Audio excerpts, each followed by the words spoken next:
กับสบายดีสวัสดีครับผมพี่น้องปองป่ายเมื่อสกูสุคนครับมาพบพ่อกวินบ่าวเล่าคนเก่าคนเดิมพี่น้อง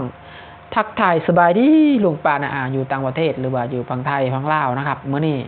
บ่าววินมีเรื่องเล่าที่อยากมาเว้าให้พี่น้องฟังนะครับ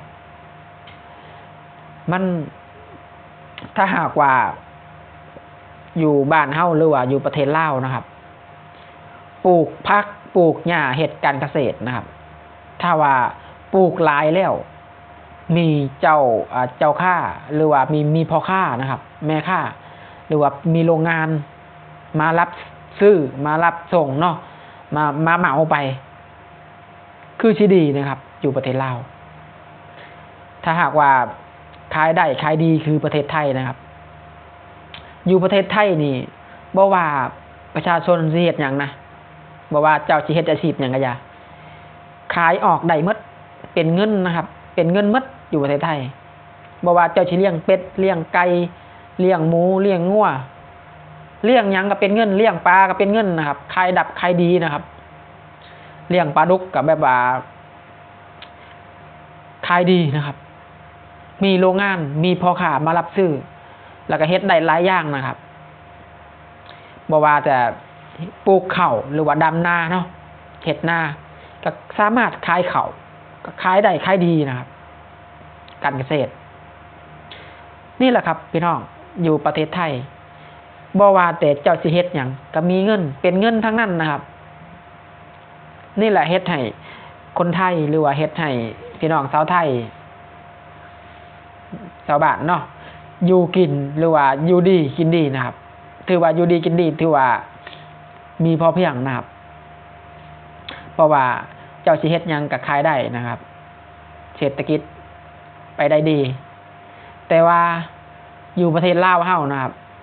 บ่าววินสิเว้าให้ฟังอยู่ประเทศลาวเนาะเจ้าสิปลูกมันปลูกหลายอยู่ไทยผัดปลูกมันนี่ปลูกหลายแฮงได้หลายได้เงินเนาะแฮงขายดีแฮงได้ดี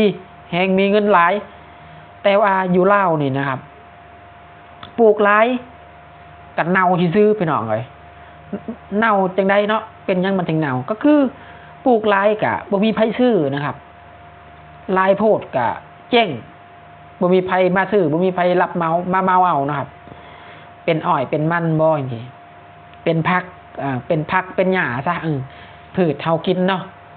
ปลูกหลายก็ขายบ่ได้นะครับพี่น้องอีหลีขายได้บ่ขายได้แต่ว่ามันยังไปบ่ดีปานใดนะครับการค้าการขายอยู่ลาวนะครับถือว่ายังบ่มีพ่อค้ารายใหญ่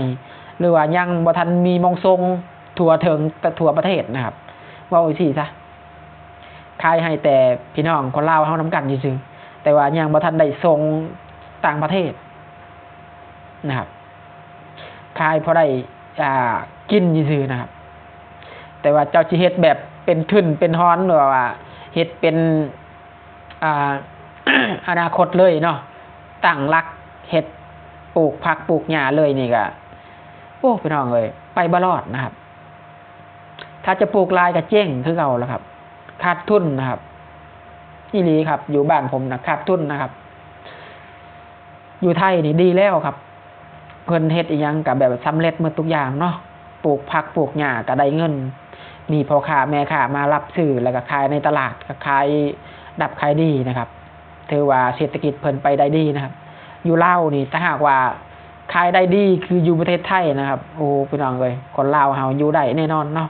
แต่ว่ามันยังทางมันยังแบบว่าบ่สะดวกเนาะการค้าการขายก็แบบว่ามันยังบ่ไปไกลพี่น้องเอ้ยขายได้แต่ในหมู่บ้านพอได้กินซื่อคันว่าอยู่ไทยนะเพิ่นส่งออกต่างประเทศเป็นหยังก็ใหญ่แต่ว่าอยู่ลาวนี่ยังบ่ทันได้ส่งเทื่อพี่น้องก็เลยเฮ็ดให้คนลาวหรือว่าพี่น้องคนลาวประชาชนนี่เนาะลูกบ้านนี่เนาะพี่น้องชาวบ้านนี่บ่มีหยังกินพี่น้องเอ้ยบางคนก็ทุกข์บางคนก็บ่มีหยังกินอีหลีพี่น้องเนาะบ่มีข้าวกินเพราะว่ามันบ่มีหยังเฮ็ดนะครับอยู่บ้านผมน่ะอีหลีครับคันว่าเจ้าสิเลี้ยงปลาเลี้ยงหยังก็มันก็บ่พอได้ขายก็แบบว่าเจ้าสิขายหมดบ่อเลยก็บ่มีไผเอาบ่มีไผซื้อนะครับเจ้าสิขาย เถื่อ100 โล10-20 โลก็บ่มีไผซื้อนะครับอยู่บ้านผมมีแต่เลี้ยงปลากะขายเป็นพูดนะครับขายเป็นโลนั่นแหละโลนึงอย่างหน่อยเขาเอา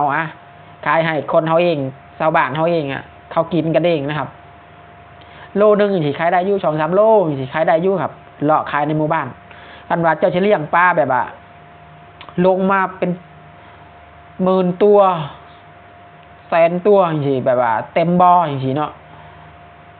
ขายบ่ได้นะครับพี่น้องอีหลีส่วนมากก็มีแต่กินกันเองนะครับอีหลีมันเฮ็ดหยังบ่ได้อยู่ลาวนะบ่ว่าเจ้าสิการค้าการขายคือกันนะครับมันจักเฮ็ดแบบใดเนาะไปบ่รอดอีหลีมันบ่ดีนะเว้าจริงๆเว้าตรงๆนะครับมันค้าขายบ่ได้อยู่บ้านถ้าอยู่ไทยนี่โอ้ยพี่น้องเอ้ยเห็นบ่าววินเลาะตลาดอยู่บางไทยเนาะโอ้มีแต่พ่อค้าแม่ค้าขายผักขายดับขายดีโอ้บ่าววินก็คิดประเทศเพิ่นบ้านเพิ่นเมืองเพิ่นนี่โอ้สุดยอดอีหลีพี่น้องเอ้ยเฮ็ดหยังกับแบบว่าราบรื่นเนาะเฮ็ดหยังกับแบบสำเร็จมีมงคายดีเลยพี่น้องแบบนี้ถ้าเป็นคือประเทศไทยนะถ้าว่าเฮาเฮ็ดหยังกับมีพ่อค้าแม่ค้ามารับเอาเนาะขายดับขายดีแบบนี้ดีพี่น้องจังได๋บ่าววินคิดว่าจังได๋กับคนลาวเฮาก็มีอยู่มีกินแหละไปถึงว่าบ่รวยก็อยู่มีกินแหละถ้าหากว่าเศรษฐกิจมันได้ดีนะครับไปได้ดีนะครับการค้าการขายราบรื่นนะครับโอ้พี่น้องคิดแล้วก็แบบหันมาเบิ่งบ้านเจ้าของเนาะผัดเฮ็ดหยังก็บ่สำเร็จจักอย่างพี่น้องเอ้ยสิปลูกพริกก็พอสำนักปลูกอ้อยก็พอสำนักปลูกมันก็พอสำนักจักสิเฮ็ดหยังพี่น้องเอ้ยคิดอยู่เลยอนาคตนี่พี่น้องเอ้ยถ้าว่าเฮาบ่มีเงินนี่ลีหันมากับเฮ็ดการเกษตรอยู่บ้านปลูกผักปลูกหญ้านี่สิได้ดีอยู่บ่คิดอยู่ได้พี่น้องเอ้ยอายุแก่เฒ่าไปจังซี่เนาะเฮาลองคิดเบิ่งนะมันสิไปได้ดีอยู่บ่เศรษฐกิจถ้าหากว่าไปได้ดีเนาะพี่น้องก็ดีเด้ก็ขออันนั้นเนาะภาวนาพี่น้องเอ้ยอนาคตเนาะบ่ฮู้ว่าอนาคตนี่สิเป็นจังไดพี่น้องเอ้ยการค้าการขายอยู่ลาวเฮาเนาะจักสิราบรื่นหรือบ่พี่น้องเอ้ยถ้าเป็นอยู่ฝั่งไทยนี่โอ้ยพี่น้องเอ้ยคักเห็นคนไทยเขาขายผักขายหญ้าโอ้ยขายดับขายดีเหลือเกินเอาใช้บ้านเฮาโอ้ยผัดประเทศลาวเฮาสิขายยังได้พี่น้องเอ้ยประชาชนสิปลูกผักกินก็ปลูกผักเต็มให้หน้าก็เน่าซื่อ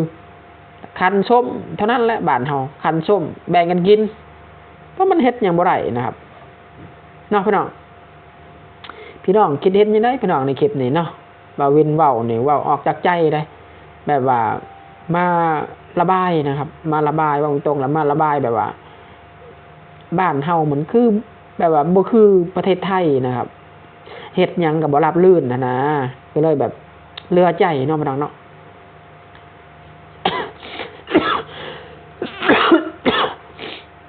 โอเคนะพี่น้องเนาะคลิปนี้ก็ฝากพี่น้องเฮากดไลค์กดแชร์ให้บ่าววินนี่เด้อพี่น้องเด้อเป็นกำลังใจเฮ็ดคลิปเนาะแล้วก็ถ้าหากว่าบ่าววินเว้ายังผิดพลาดบ่าววินต้องกราบขอโทษนำพี่น้องเด้อเพราะว่าบ่าววินก็รู้สึกแบบนั้นเลยพี่น้องแบบว่าเฮ็ดการค้าการขายมันก็แบบว่าบ่ได้ดีนะครับสู้ประเทศไทยบ่ได้ประเทศไทยนี่เฮ็ดหยังก็ยากนะครับเป็นเงินเป็นทองหมดแต่อยู่พังลาวเฮาโอ้ยพี่น้องปลูกมันก็จนว่าแก่จนเฒ่าขายบ่ได้ขายได้แต่ว่าพอปลูกหลายก็เจ๊งนะครับบ่มีไผรับซื้ออีกมันเป็นแบบนี้นะพี่น้องนี่แหละมันเฮ็ดให้คนลาวเฮาบ่มีหยังสิกินบ่มีหยังบางคนก็แบบว่าบ่มีข้าวบ่มีน้ำกินบ่มีเงินใช้ก็แบบนี้ล่ะพี่น้องนี่แหละมันเฮ็ดหยังก็บ่พอได้นะครับปลูกหยังก็บ่พอได้นะพี่น้องคลิปนี้ก็ขอจบเพียงเท่านี้นะพี่น้องเนาะพี่น้องคิดเห็นจังไดก็เม่นเข้ามานะครับสำหรับคลิปนี้บ่าววินขอลากันเด้อพี่น้องเด้อสบายดีพี่น้อง